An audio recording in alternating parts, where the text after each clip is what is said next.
আসসালামু আলাইকুম। বাংলা সংবাদে আপনাদের সবাইকে স্বাগত জানাচ্ছি। আমি ফিরোজ তোহা। শুরুতেই বিআরবি কেবলস সংবাদ শিরোনাম।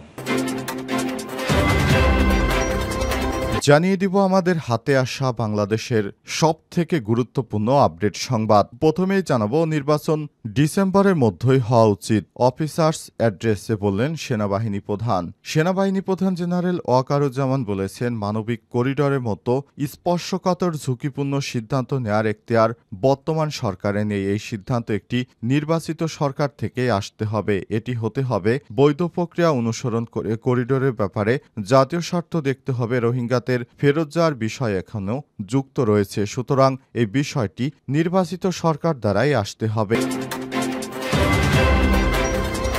এরপর জানাবো, ছাত্রদলের 14 নেতার সাংগঠনিক পদ বাতিল। বাংলাদেশ জাতীয়তাবাদী ছাত্রদলের কেন্দ্রীয় সংসদের সিদ্ধান্তে সাংগঠনিক দায়িত্ব পালনে অবহেলার কারণে সরকারি তিতুমির কলেজ, ঢাকা কলেজ ও সরকারি বাংলা কলেজ শাখার 14 নেতার পদ বাতিল করা হয়েছে।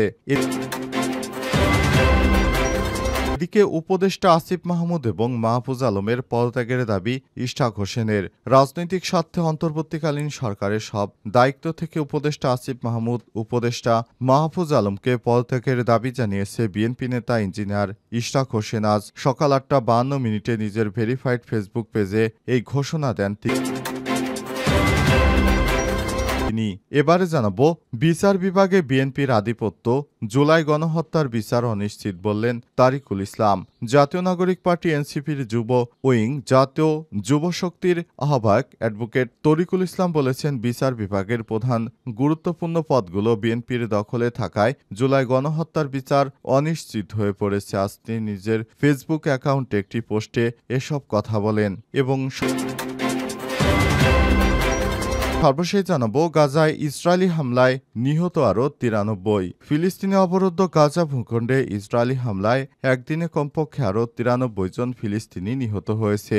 আহত হয়েছে আরও 250 শতাধিক মানুষ। এতে করে অবরুদ্ধ এই উপত্যকাটিতে নিহতের মোট সংখ্যা 53,650 জন ছাড়িয়ে গেল। প্রিয় দর্শক, এতক্ষণ শুনছিলেন সংবাদ শিরোনাম, এবারে বিস্তারিত।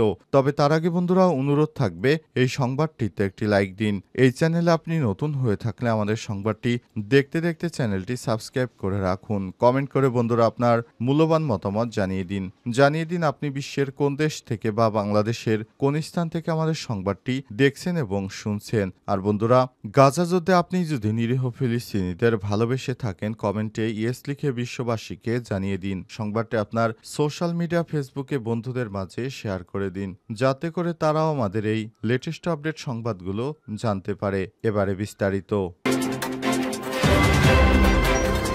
নির্বাচন ডিসেম্বরের মধ্যেই হওয়া উচিত, অফিসার্স অ্যাড্রেসে সেনাপ্রধান।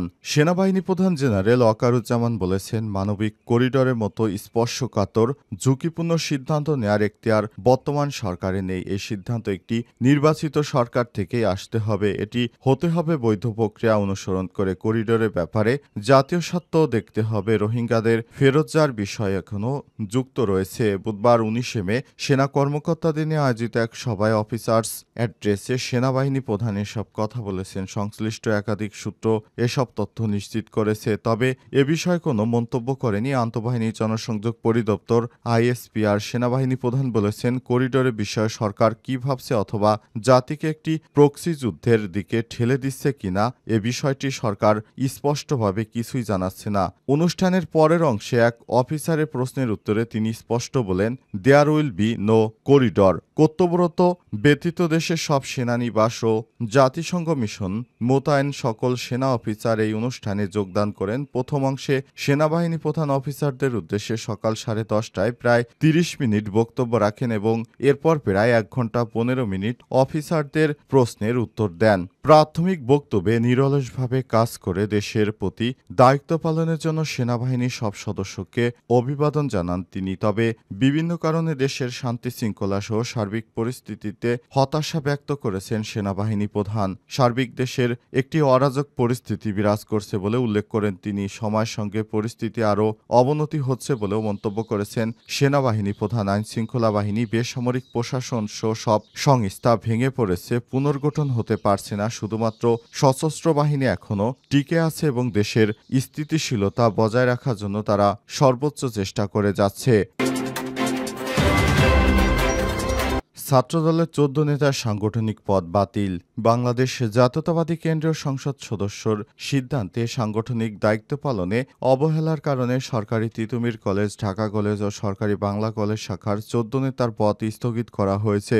আজ ছাত্রদলের সভাপতি রাকিবুল ইসলাম রাকিব ও সাধারণ সম্পাদক নাসির উদ্দিন নাসির এই সিদ্ধান্তের কথা জানিয়েছেন। দপ্তর সম্পাদক মোহাম্মদ জাহাঙ্গীর আলম স্বাক্ষরিত এক বিজ্ঞপ্তিতে এই তথ্য জানানো হয়েছে। সরকারি তিতুমির কলেজের ছাত্রদলের যুগ্ম আহ্বায়ক আব্দুল্লাহ আওয়ার রহমান আতা ও সদস্য মেহেদী হাসান পল্লব ও মেহেদী হাসান সোহাগের পদ স্থগিত করা হয়েছে। ঢাকা কলেজ ছাত্রদলের যুগ্ম আহ্বায়ক বনিয়ামিন সোহাগ, এমদাদুল হক তুষার, গোলাম রাব্বানী এবং মিজানুর রহমান রাসেল। এছাড়াও রয়েছে আবু বকর সিদ্দিক, টিপু, আবদুল্লাহ হিল গালিব ও সরকারি বাংলা কলেজের যুগ্ম সাধারণ আহ্বায়ক আব্দুল করিম মিয়া ও মাহবুবুল শাহিন, সদস্য রেজাল করিম বাদল, রাব্বি মাল্লি ও মাসুদ রানাকেও একই কারণে এই পদ থেকে অব্যাহতি দেওয়া হয়েছে।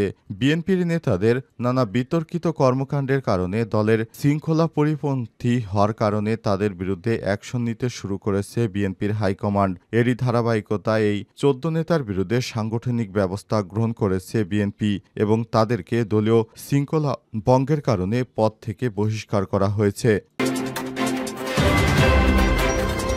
উপদেষ্টা আসিফ মাহমুদ ও মাহফুজ আলমের পদত্যাগের দাবি ইশরাকের। রাজনৈতিক স্বার্থে অন্তর্বর্তীকালীন সরকার সব দায়িত্ব থেকে উপদেষ্টা আসিফ মাহমুদ ও উপদেষ্টা মাহফুজ আলমকে পদত্যাগের দাবি জানিয়েছে বিএনপি নেতা ইশরাক হোসেন। আজ সকাল ৮টা ৫২ নিজের ভেরিফাইড ফেসবুক পেজে দাবি জানান তিনি। পোস্টে ইশরাক হোসেন লিখেছেন, গণতান্ত্রিক ভাষায় রাজনৈতিক শিষ্টাচার মেনে যৌক্তিক কারণে উপদেষ্টা আসিফ মাহমুদ ও উপদেষ্টা মাহফুজ আলমকে অন্তর্বর্তীকালীন সরকারের সব দায়িত্ব থেকে পদত্যাগের আহ্বান জানাচ্ছি। যেহেতু এটা প্রতীয়মান যে আপনারা রাজনৈতিক দলের সঙ্গে সম্পৃক্ত আছেন, হয়তো আগামীতে সরাসরি যুক্ত হবেন, এটাও অনেক স্পষ্ট।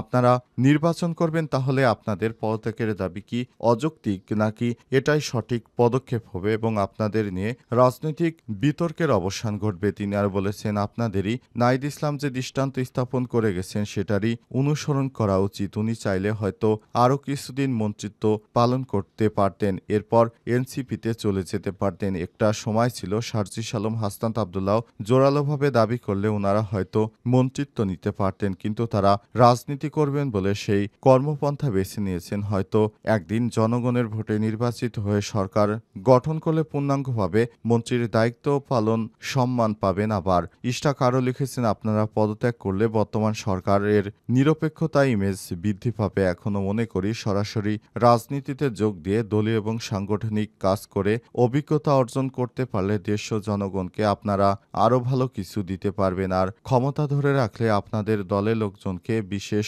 সুবিধা দিতে হবে। এটা থেকে বিরত থাকা বা শতভাগ নিরপেক্ষ থাকার বিন্দুমাত্র সম্ভাবনা বা ক্ষমতা আপনাদের নেই, কারোরই থাকে না। কাঁঠাল ভাঙবে আপনাদের মাথায়, খাবে কিন্তু অন্য সবাই। পরে একসময় বুঝতে পারবেন যে আপনারা কি ভুল করেছেন, কারণ আপনাদেরকে ব্যবহার করে অনেকে তাদের আখের গোছাতে শুরু করেছে। সুতরাং দিন শেষে জনগণের কাছে কিন্তু আপনারাই খারাপ হবেন। সুতরাং আপনাদের উচিত এই ধরনের কর্মকাণ্ড বাদ দিয়ে আপনারা নিরপেক্ষতা যাচাই করার স্বার্থে জনগণের পাশে এসে দাঁড়ান। সরকারের দায়িত্ব ছেড়ে দিয়ে আপনারা জনগণের দায়িত্ব গ্রহণ করে দেশটাকে এগিয়ে নিয়ে যেতে সহায়তা করুন। এ সময় ইশরাক হোসেন আরও বলেন, আমরা সব ধরনের কর্মকাণ্ড পর্যবেক্ষণ করছি, কিভাবে দেশকে উন্নতির পর্যায়ে নিয়ে যাওয়া যায় সে বিষয়টি আমরা অত্যন্ত গুরুত্বের সঙ্গে আলাপ করছি।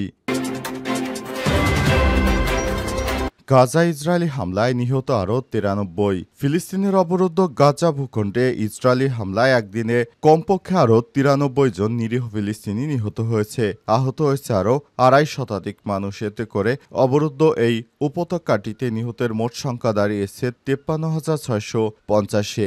এছাড়াও পশ্চিম তীরের জেনিন শরণার্থী শিবির পরিদর্শনকারী বিদেশি কূটনৈতিকদের লক্ষ্য করে ইসরায়েলি বাহিনী গুলিবর্ষণ করেছে বলে অভিযোগ উঠেছে। আজ এই তথ্য জানিয়েছে সংবাদ মাধ্যম আল জাজিরা। সংবাদ মাধ্যমটি বলছে, আজ ভোর থেকে গাজা উপত্যকা জুড়ে ইসরায়েলি হামলায় কমপক্ষে ৯৩ জন নিহত হয়েছে বলে চিকিৎসা সূত্র আল জাজিরাকে নিশ্চিত করেছে। এছাড়াও বুধবার অধিকৃত পশ্চিম তীরের জেনিন শরণার্থী শিবির পরিদর্শনকারী বিদেশি কূটনৈতিকদের লক্ষ্য করে ইসরায়েলি বাহিনী গুলি চালানোর ঘটনায় আন্তর্জাতিক নিন্দা বাড়ছে। পৃথক প্রতিবেদনে বার্তা সংস্থা আনাদুলু জানিয়েছে, গাজা উপত্যকার ইসরায়েলের চলমান হামলায় মৃতের সংখ্যা বেড়ে কমপক্ষে কমপক্ষে 53,655 জন পৌঁছেছে বলে বুধবার জানিয়েছে ফিলিস্তিনের স্বাস্থ্য মন্ত্রণালয়। শুধু গত 24 ঘন্টায় ইসরায়েলি হামলায় নিহত হয়েছে 82 জন, আহত হয়েছে আরও 262 জন।